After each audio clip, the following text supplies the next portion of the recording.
Kapatid, yung time na nakilala niyo yung sweetheart niyo. Nakilala niyo po ba yung time, yung first time na ngumiti siya sa'yo? Naalala niyo ba yung first time na nagsabi yung sweetheart mo na I love you? Naalala niyo ba yung first time na parang ang kitig-kiting kinikilig? Naalala mo ba yung first time na nakatanggap ka ng sulat? Sino yung nakatanggap ng sulat dito? Taas ang kamay. Oh, kami lang ni Daddy. Sino pa? Sino pa? Sino pa? Oh. Ano yun? Yung sulat, di ba? Feel to pay? Ilang to pay? Ilan? O, tatlo lang sabihin. Kapatid, ito nagtataka ako. Yung mga hindi nagtaas, yung pa yung malakas magsabing I love you, dinutupi ng tatlo. Ano mo kayo? Kayo na yung nag-send, hindi po bumalik. Busted agad. Sa panahon kasi namin mga kapatid, text message lang I love you, I miss you. Yung nag-reply, who you? Diba? I don't send na lang. Mga kapatid, the point is, naalala po ninyo yung time na kapag lumalabo na yung relationship ninyo, ang ginagawa ninyo, bumabalik lang kayo sa point kung kailan kayo ulit nagsimula. Bumabalik lang ulit kayo sa point kung paano kayo nag-usap ng commitment ninyo sa inyo pong pag-ibig. Tama po ba? Mga kapatid, alam niyo po ba? Nakakalimutan natin yung mga bagay na yun, kaya po tayo nanlalamig. Kung minsan mga kapatid, kung ano ang basic, yun po yung mas madaling makalimutan. Kung ano yung mga nakalipas natin na napakagaganda, yun po ang lagi po natin nakakalimutan. Alam niyo mga kapatid, hindi naman po din nakapagtataka na dumadating tayo sa point na marami tayong nakakalimutan sa buhay. Alam niyo po kung bakit? Ang sabi ng Panginoon, before dun sa John 14 verse 3, huwag mabagabag ang inyong mga puso. Alam po ninyo, yung puso po natin, kapag tayo ay laging nai-stress, lagi po tayong nape-pressure, dumadating po tayo sa point na marami pong sakit ang dumadating po sa atin.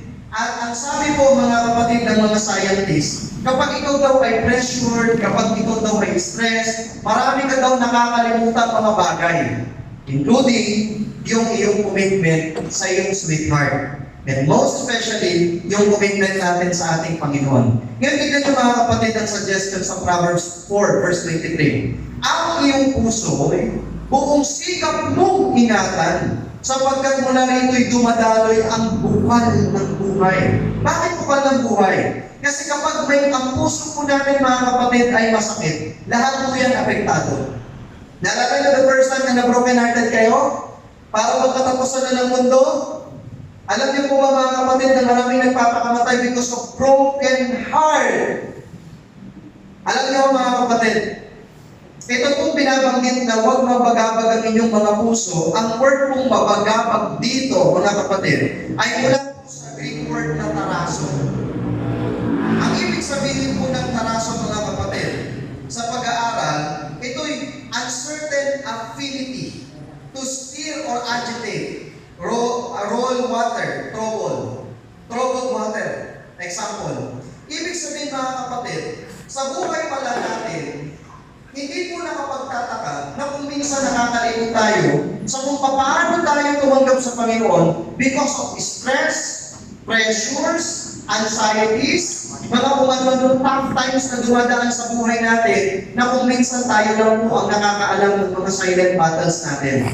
Alam niyo po ba sa Philippines alone mga kapatid, meron pong 3.3 million Filipinos live with depressive disorders.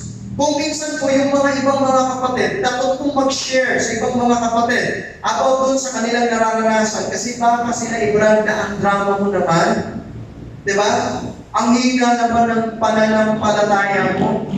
Alam niyo po ba mga kapatid, na 2.5% mula po dito sa 3.3 millions ay nagpapakamatay because of the challenges na kanilang pong hinaharap. At alam po ninyo, ang pinakamataas among challenges and mental disorders na kanila pong na-experience ay anxiety disorders. Ano po ba yung anxiety disorders? Ang anxiety disorders, ito yung pag-iisip mo ng hinaharap pero over ang pag-iisip mo. O overthinking ng hinaharap. Iniisip mo masyado ano ang mangyayari, ano ang nangyari sa buhay ko, bakit ganun, wala pa rin akong nararating. Alam niyo po ba mga kapatid, yan po ay bunga kasi, kaya dumami po ang mga may anxiety disorders ngayon, dahil yan po ay bunga ng comparison. Saan po nakikita ang comparison, mga kapatid? Nakikita po yan sa Facebook. Ibig sabihin pala, kaya ka nagkakaroon ng anxieties, kaya ka nagkakaroon ng mga troubles, nagkakaroon ka ng mga challenges, it's because you, compare your life to others, most especially to your friends. Minsan, pag nakita mo yung kaibigan mo, ay, grabe yung kaibigan ko may ibang bansa na lang. Ako, pakubaw-kubaw, hindi pa makapunta. Grabe yung kaibigan ko, nakabili na ng kotse. Samantalang ako ngayon, nakabisikleta pa din. Yung mga kaibigan ko, kabatchmates ko, nasa ibang bansa. Ang ganda ng buhay, pero ako nandito pa rin sa Pilipinas, problemado sa trabaho ko. Mga kapatid, napapansin niyo po ba?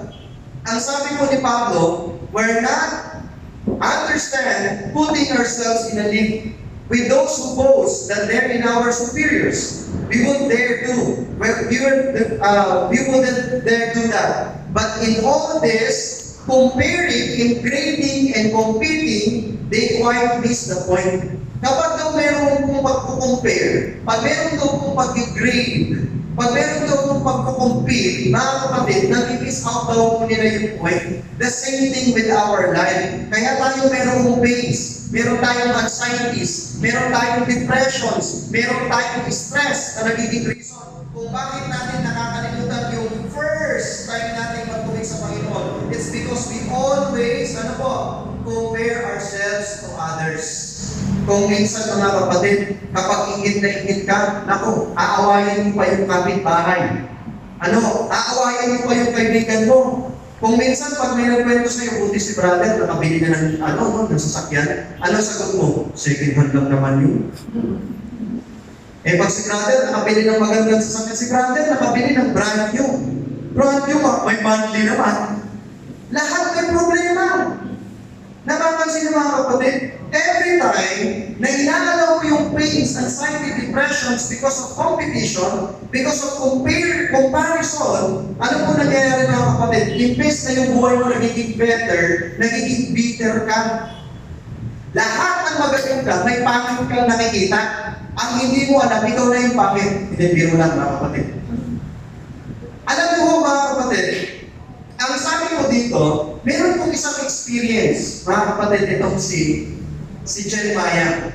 Si Jeremiah po, kilala po siya as a weeping prophet. Kaya po actually, despite na walang nakasulat sa Book of Lamentations na word for word, na siya yung sumulat, ay siya po ay inassume talaga na siya yung sumulat ng Book of Jeremiah.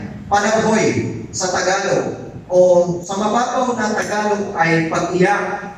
Malalim na pag-iyak, ang ibig sabihin yan.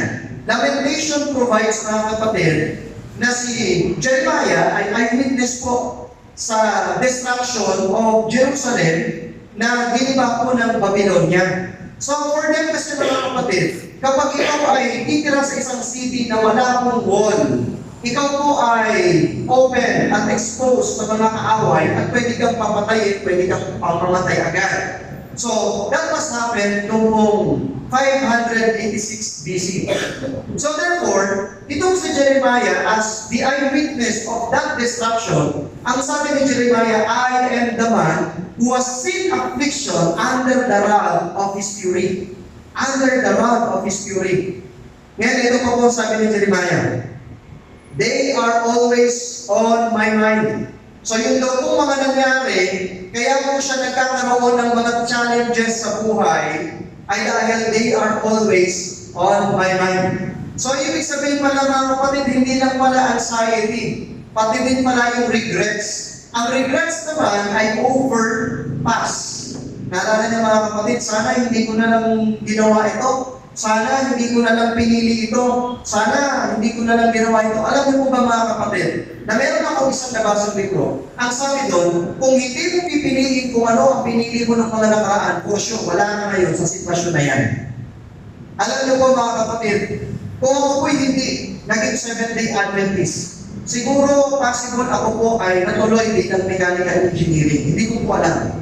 Siguro natuloy bilang attorney, hindi ko po alam. Siguro pwedeng magtuloy-tuloy sa political affairs assistant sa Congress, hindi ko po alam. Artista, hindi ko rin po alam. Pero alam niyo mga kapatid, ito po yung point natin. Even one detail of your life, pag nagkaroon niya ng alteration o nagkaroon ng changes, for sure wala ka dito ngayon. Tama po ba? So therefore mga kapatid, titigilan po natin yung regrets. Hindi na po kasi natin may babalik yun. Ang kaya po natin gawin mga kapatid ay kung ano ang gagawin natin this present moment. Ang sabi dito, this is why I am so depressed. Ano daw po sabi ni Jeremiah? They are always on my mind.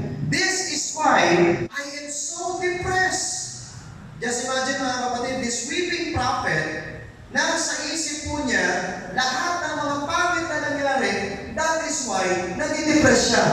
Hindi ko po alam at this point of time kung sino po dito mga kapatid ang nakagawa po ng mga mistakes, nakagawa po ng pagkakamali sa buhay, nakagawa po ng mga bagay na hindi magaganda. Hindi ko po alam kung sino dito.